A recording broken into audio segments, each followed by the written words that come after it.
Tirar y vivir sin culpa, de María del Mar Ramón. Capítulo 5. En la voz de Laura Fernanda Vázquez Sosa. Este cuerpo que aleccionaste, censuraste, procuraste domesticar, criticaste, lastimaste, controlaste, cuyas necesidades ignoraste, este cuerpo tiene su venganza en reivindicarse placentero, libre y con deseo. Este cuerpo acaba sin ti, a pesar de tu recuerdo, y en cada orgasmo inaugura una victoria. Esa noche, Esa noche me había puesto el vestidito floreado y las medias largas con los zapatos de tacón. Lo pienso, lo recuerdo, aún después de 10 años. Las botitas me incomodaban porque eran una talla menos, pero me las puse igual. Pelo, toda esa cantidad de pelo en una media cola arriba de la cabeza y los aretes grandes. Por esa época, lo mejor de salir era, sin duda alguna, todo el proceso de maquillaje, todo el ritual performativo de la sexualidad y la feminidad adolescente, coquetear y darnos besos, objetivos principales de la noche, darnos besos y compartir teléfonos y mandar mensajes, volverse a ver y volver a darse besos. Siempre fui la más chica de mi grupo de amigos, siempre fui la más chica en general. Yo tenía 16 años y ellos oscilaban entre los 18 o 19. Éramos jóvenes y veníamos de familias bien de Bogotá. Nos juntábamos con gente que nos caía mal, pero fingíamos que no. Cualquier idea que cuestionara la dinámica de nuestras noches era repudiada y se veía mal. Cualquier idea política, algún interés más allá de la fiesta y el trago, era ridícula. Quizás es por eso que ahora ninguno de nosotros vive en el país. Había un heroísmo en consumir alcohol sin ninguna clase de limitación. Creo, a la luz del presente, que nuestras vidas eran tan insulsas y aburridas y que sabíamos tan poco de la vida y teníamos tan poco acceso a lo que sucedía de verdad, fuera de la realidad inventada de nuestros barrios, quizás de algunos libros y las historias de nuestras empleadas del servicio y de los porteros de nuestros edificios, que emborracharnos era nuestra única opción de liberación para paliar el aburrimiento de clase, de contenidos y de curiosidades de un sector social que se condena todos los días a vivir en 7 cuadras y charlar con las mismas 100 personas en una cadena infernal.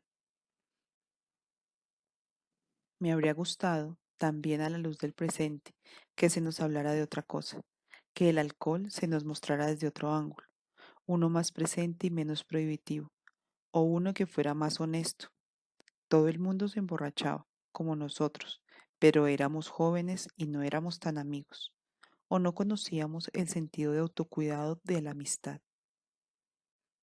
Tampoco creo que todas nos emborracháramos por las mismas razones, aunque el resultado era igual, pero nunca nadie nos incentivó a indagar en los motivos de tener que borracharnos, así la conciencia. Todo el mundo lo hacía y nosotras también. No lo sé. A mí me gustaban los hombres mayores. Sentía que era un ejercicio de poder y de seguridad en la conquista de alguien superior en edad, de alguien que sabía más, que sabía mucho más. Entonces yo también podía demostrar que sabía cosas y que podía fingir más edad. Creía, y lo creí durante mucho tiempo, que había un mérito en ese ejercicio y que el mérito era mío. Creía, y me duele haber estado convencida de esto tanto más de lo que debía, que no había un problema en que los hombres mayores se fijaran en mí, pues yo era así de atractiva, así de mayorcita, así de sagaz. Ese señor debió ser un lindo joven. Como hombre entrado en los 40, daba un aspecto elegante y altivo, un poco derrotado por la noche, la fiesta y la vida de algún divorcio de una mujer que se comentaba en las páginas de sociales en las revistas. Era seguramente un buen partido para muchas mujeres que rondaban los 30 y que pertenecían a ese nido corrosivo, misógino y racista que era la clase alta bogotana, con la angustia de la soledad perpetua pisándole los talones y conformándose tristemente con hombres canosos de medio pelo, que no las merecían nada, pero que al menos tenían todos los dientes, olían bien, poseían un par de carros y ostentaban un apellido que sonaba raro en Bogotá. Me acuerdo del suyo, del de ese señor, pero no tiene sentido mencionarlo. Yo, que tenía 16, también le sonreí. No esa noche, pero otra.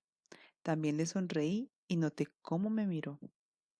La mirada fue antes de que yo le sonriera, como para ponerme a la altura del coqueteo del señor. Pensé, ingenuamente, que yo me veía mayor y que si me coqueteaba, seguro pensaba en mí como un par. No tuvo que decir nada, porque nunca tienen que decir nada, para que yo supiera qué estaba pensando y qué se le pasaba por la cabeza cuando me miró así.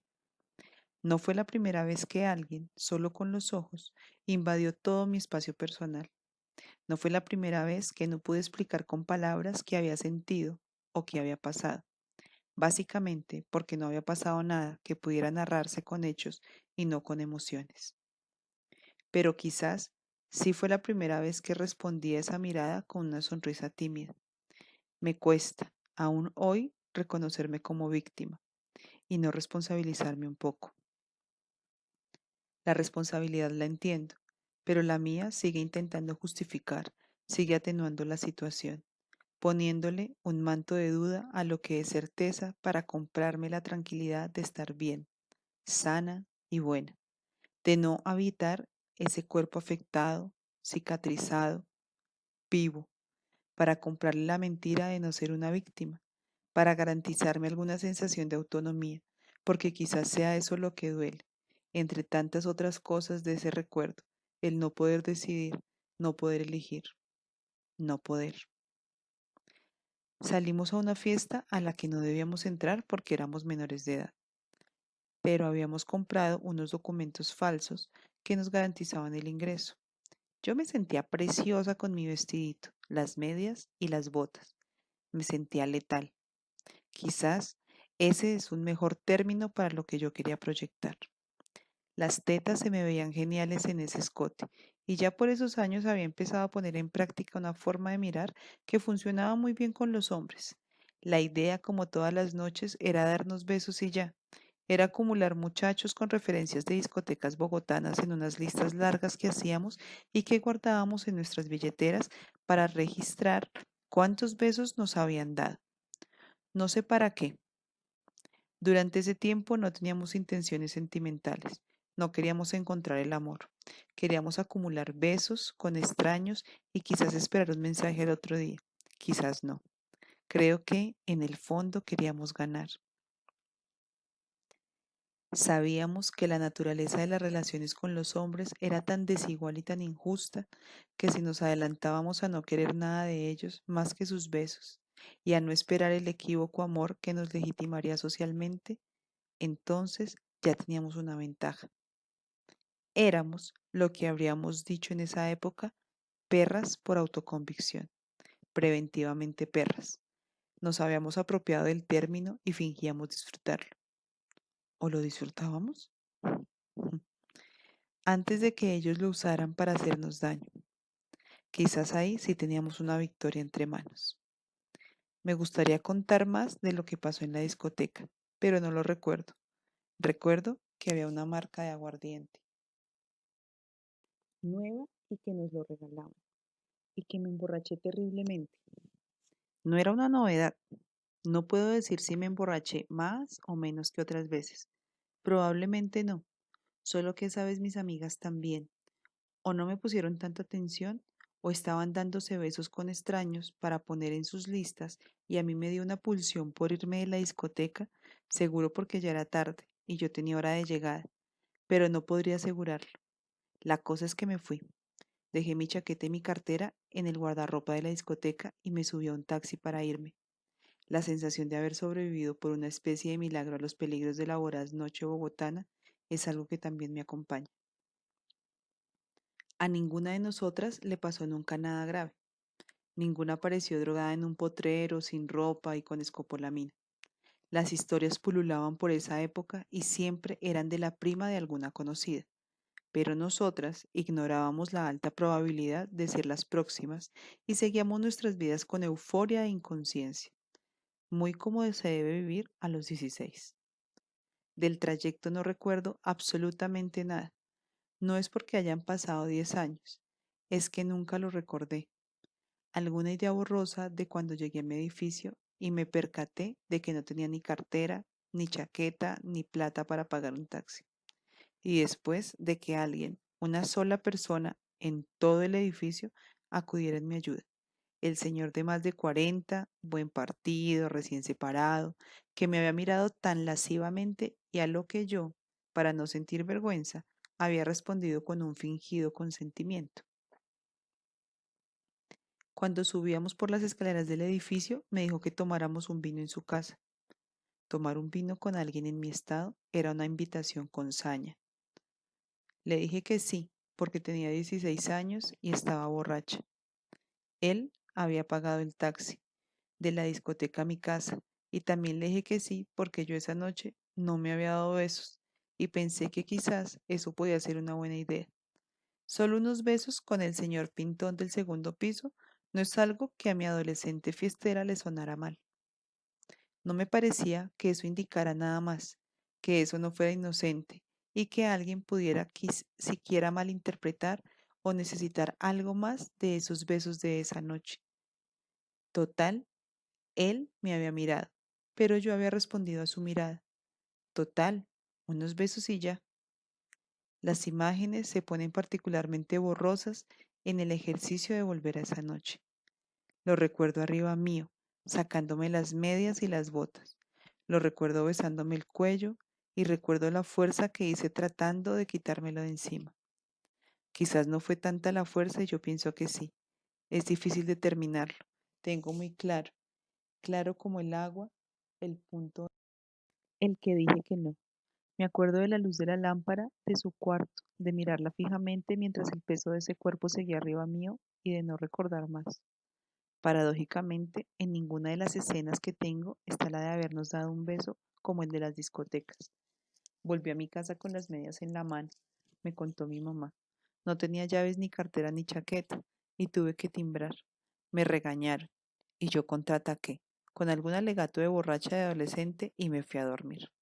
Me castigaron por un par de semanas sin salir. Dije que me había enredado con una puntilla en la entrada del edificio y que estaba tan borracha que me había sacado las medias. Me reí, se rieron. Al otro día, cuando fui a hacer pis por primera vez, me salió sangre. No supe cómo pensarlo y se lo acredité a una especie de mérito, a que quizás él lo tenía muy grande, algo de lo que hablábamos con admiración, aún sin haber tenido casi relaciones sexuales. La historia se la reproduje a mis amigas con risas fingidas. No sabía cómo más sentirme, porque así no es como sucede en las escenas que nos enseñaron que eran violentas. De verdad, no tenía idea de cómo interpretar la serie de grises que me llevaron a esa casa, a esa cama y a decir que no. Así que solo pude acomodar los hechos de la forma en la que me dejó más tranquila interpretarlos. Nadie vio que había algo extraño en la narración. Éramos todas adolescentes, algunas más grandes que yo, pero adolescentes al fin. No recuerdo haber sentido ningún placer recordando la secuencia. No recuerdo haber sentido nada. Solo puedo recordar haber dicho que no. Me habría gustado que la situación hubiera sido más clara, hasta más violenta, más como una se imagina que son estas situaciones, y menos como fue. Me habría gustado tener claro el rótulo, la categoría y la reacción desde el principio. Me habría gustado no sentirme responsable y no haber pretendido que todo estaba bien cuando no lo estaba. Me habría gustado decirle a alguien en el tono que la situación mereció, lo que había pasado y que alguien hiciera algo. Al mismo tiempo, la reacción prediseñada ante estos casos habría sido insoportable. Nos habría puesto a los dos, la adolescente que si estaba borracha y sin cartera, y el señor de buena familia, buen apellido y buen partido, en el mismo lugar. Y sé, quizás en ese entonces ya lo sabía, que iba a valer más su palabra contra la mía. Entonces fingí. La primera vez que dilucidé o consideré siquiera el rótulo de violación, no lo supe yo, sino mi cuerpo. Fue varias semanas después de esa noche. Salíamos del parqueadero en el carro con mi hermano y el vecino venía a estacionar. Para esperar a que saliéramos, puso su carro atrás del nuestro. Bajó la mirada, sabiendo que yo lo estaba mirando por el espejo retrovisor, y me saludó con la mano. Sé que fue un gesto lleno de malicia y poder. Lo sé ahora. En ese momento sentí cómo me paralizaba el cuerpo y me temblaban las manos, cómo la mente se me ponía en blanco y un miedo me helaba la sangre. No pude pensar nada. La violencia no suele ser tan literal y clara y muchas veces no genera reacciones contundentes. Paralicé. Por primera y única vez en la vida, mi cuerpo me estaba diciendo, calculo que no había sido como yo me lo había dicho y se lo había dicho a mis amigas, que yo no había querido y que aún así mi mente no podía recordarlo, algo que me recorría en la cabeza hasta los pies. Sí. Pasaron muchos años antes de que yo volviera al episodio con ojos críticos y dispuesta a revisarlo, entregada a trabajarlo con la psicóloga y a dejar de usar los eufemismos con los que lo había descrito para mí durante todo este tiempo. Muchos años en los que tuve parejas, terminé con ellas, tuve sexo casual y también comprometido y amoroso. Aprendí del placer y aprendí a acabar. Y no podría decir que nada de eso estuvo determinado por esa situación. Probablemente sí, pero en la vida de las mujeres hay tanta violencia de por medio que la agresión es la normalidad y aprendimos o tenemos que aprender a vivir con ello. Eso también lo aprendí. No quise decirle a mi familia o decir su nombre, porque aunque ya no tiene sentido legal, sé que estaríamos en la misma posición que yo intuí desfavorable a los 16, él y yo, su palabra contra la mía. Me gusta pensar que en el contexto actual la balanza no está tan de su lado, pero en Colombia, para la clase alta, la gente que se saluda con otra gente y posa en las páginas de la oxidada revista Jet Set, yo no tengo ningún valor. Habría acusado al amigo de mis amigos y conocidos en Facebook, al tipo que le gusta saludar y con el que se toman unos whiskies cada tanto. Nadie quiere ser amigo de un violador. Nadie quiere creer que lo es. Yo tampoco. Una vez entré a ver su perfil de Facebook, tuvo una hija, hace poco. Quizás tenga bajo su cinturón más de una historia como la mía, o quizás no. En una versión más optimista de la historia, a veces pienso que los hombres están criados para la violencia y el sometimiento, y que quizás él no registró que me estaba violando, aunque esa teoría nos devuelve a que seguramente haya más mujeres que pasaron por esa situación, que esbozaron un no, que fue ignorado, y que fueron abordadas cuando estaban tan borrachas y eran tan jovencitas como yo. No lo sé, no puedo saberlo. No quiero asumir el peso que requiere que yo sepa esa información. Quiero que ese tipo, todavía pintón, que aparece en las fotos cargando a su nueva hija, no lo vuelva a hacer de nuevo. Nunca volvió a usar el vestidito de flores. Pensé durante muchísimo tiempo, en las posibilidades, pros y contras de escribir este capítulo y, sobre todo, en el objetivo. ¿Para qué voy a escribir y a publicar estas palabras? ¿Para qué y para quién? No voy a revelar acá el nombre de la persona a la que me refiero y que ni siquiera creo que, si él llega a leer esto, lo que de base ya dudo bastante, se siente identificado. Quizás sí, pero mis intuiciones más fuertes son que para esos hombres, los tipos como él, que son la cabeza de las cadenas alimenticias de nuestra pequeña y colonial sociedad, lo que pasó, dudosamente, puede ser considerado como una violación y más bien debería ser interpretado como una noche de tragos en la que pasaron cosas. Porque seguramente ese tipo hizo énfasis en que yo sí lo había mirado coquetamente, en que yo no le dije que no a tomar unos vinos en su casa y en que quizás yo sí quise darle un beso, Y yo tengo perfectamente claro que para muchos de los hombres de su generación, eso es suficiente para darle luz verde a todo lo demás que ellos crean o consideren. Además, bueno, yo tenía 16 años, pero eso no debe ser un agravante. Para un tipo que es un perfecto exponente de una sociedad que tampoco se ha escandalizado con casos así. No lo voy a hacer, tampoco porque no creo que en este caso en particular tenga sentido, porque eso no es lo que yo necesito para darme por reparada y por el riesgo legal de un sistema judicial que se iría en mi contra y de una exposición legal que no me interesa. En ese punto me sería insoportable y tortuosa y no la puedo sostener. No creo que sea una obligación de las mujeres que atravesamos por violencia sexual denunciar.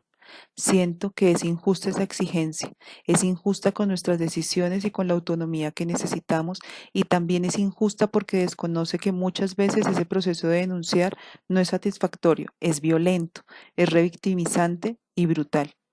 Cada mujer debe ser libre de tomar las medidas que cada una decide y considera pertinentes, y también de usar las herramientas que mejor se acomodan a sus situaciones.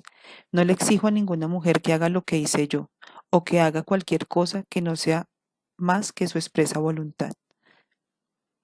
Entonces, finalmente, escribo sobre esta historia, mi historia en particular, con esta honestidad, porque puedo hacerlo, porque puedo y quiero hacerlo, porque no encuentro justo que la vergüenza esté de mi lado de la cancha y porque siento que diciéndolo en voz alta y sin una explicación rimbombante alrededor y admitiéndolo como un hecho doloroso, pero superable, como muchos en mi vida, encuentro una especie de paz. No puedo decirle a ninguna mujer cómo debe sentirse después de un abuso sexual. No creo que nadie pueda ni deba hacerlo, pero sí puedo contar cómo me sentí yo, qué pensé y cómo tramité esas emociones y sentimientos para tener esta vida, llena de historias y de momentos duros, como la de todo el mundo. Cuando hablo de este tema, lo cual empecé a hacer hace relativamente muy poco tiempo, me impacta la respuesta de las demás mujeres al afirmar con el mismo gesto de vergüenza y profundo pudor que tuve yo durante años, que ellas también, que todas de una forma u otra fuimos vulneradas en nuestros cuerpos, nuestros consentimientos y nuestros derechos. Eso fue un hallazgo impresionante para mí, porque más allá de que las cifras hablan de porcentajes altísimos de mujeres que sufrimos violencia sexual, nunca pensé que en mis círculos más íntimos y cercanos esa cifra se expresara.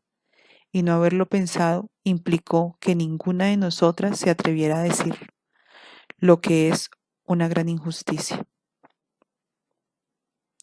Hasta que pude hablar del tema con la psicóloga y ponerle el nombre que tenía que tener, durante muchos años, desde esa noche, supe de manera muy intuitiva y casi automática que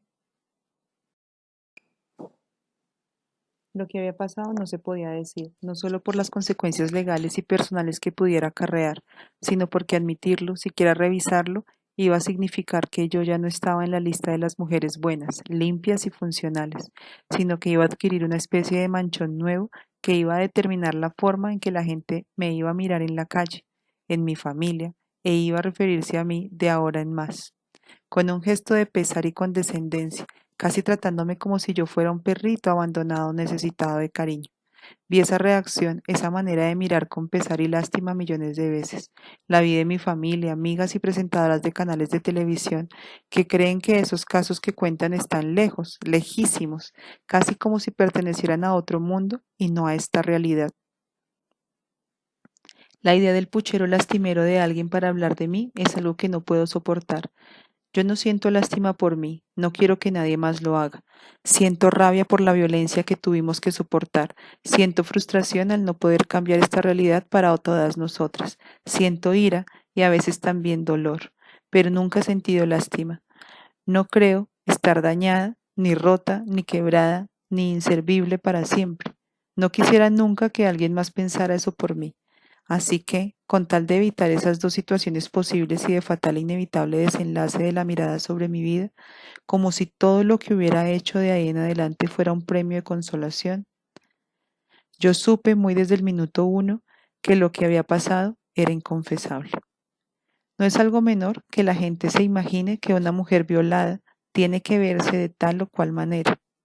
En 2017, los jueces españoles del caso de La Manada, en el que 5 chicos violaron a una mujer durante las fiestas de San Fermín del 2015, consideraron que la violación no había sido tan grave y por tanto la pena no debía ser tan alta para los muchachos, en parte debido a que la víctima, después del hecho, había seguido con su vida, se había ido de vacaciones a una playa y había subido fotos sonriendo a Instagram. Es decir, que un grupo de jueces hombres desestimó pruebas tan valiosas como videos y mensajes de texto en los que se veía a los muchachos violando a la chica y en los que ellos confesaban haberlo hecho, debido a que ella siguió con su vida. Para el patriarcado, la única víctima buena que sirve, que vale la pena, es la que no sobrevive ni física ni emocionalmente a la violencia que tarde o temprano le va a tocar. Mi intuición de la lástima no era solo una sensación personal, era responder a una estructura que sistemáticamente reacciona de una manera para enseñarnos que lo que debemos hacer con lo que nos pasa es guardar silencio y cargar la pena a calladas. Así que no voy a sentir vergüenza por algo que no hice yo. No voy a ser cómplice de este sistema que nos violenta y después nos castiga doblemente con la imposición de un doloroso y obligatorio silencio, como si esto que nos pasó fuera un pecado nuestro, que hay que portar con la cabeza baja y en secreto porque implica estar dañadas y averiadas en relación a algo. Pues si es así, yo no me dañé sola, ni deliberadamente, ni fue mi voluntad, así que no tengo por qué cargar con la absurda responsabilidad que implica. Recuerdo muy bien lo que estaba haciendo cuando leí Teoría King Kong de Virginie Despentes. Allí, ella hablaba de su violación, la contaba así como la describí yo, sin detalles rimbombantes ni concesiones condescendientes con ella misma. Hablaba de su vida sin necesidad de darse una calificación moral, sin necesidad de llamarse a sí misma una buena víctima, inocente y virginal, sino que narraba hechos violentos que ni ella ni ninguna mujer merecen, sin el innecesario manto de inocencia que siempre había leído yo con las historias de las violaciones.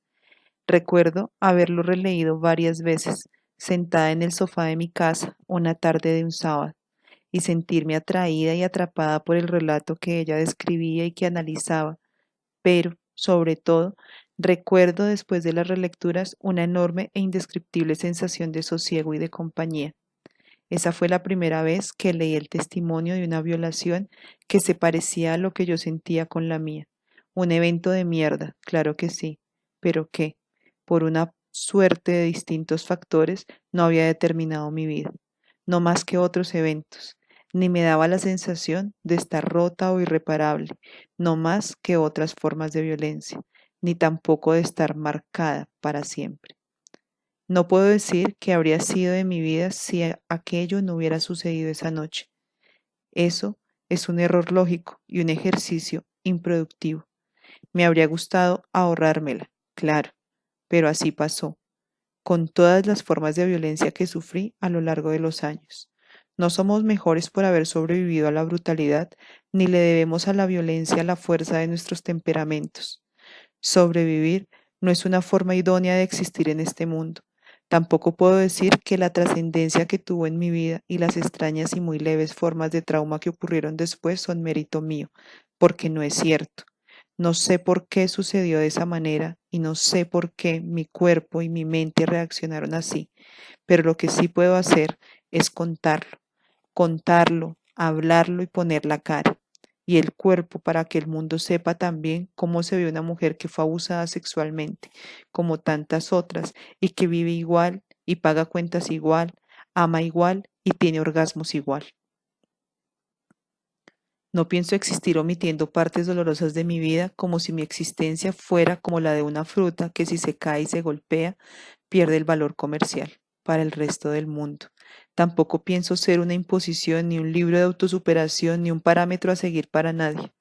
Tampoco voy a permitir que nadie especule y patologice mi experiencia, adjudicándole mi rebeldía adolescente a ese evento de violencia. o la forma en la que se han dado mis relaciones.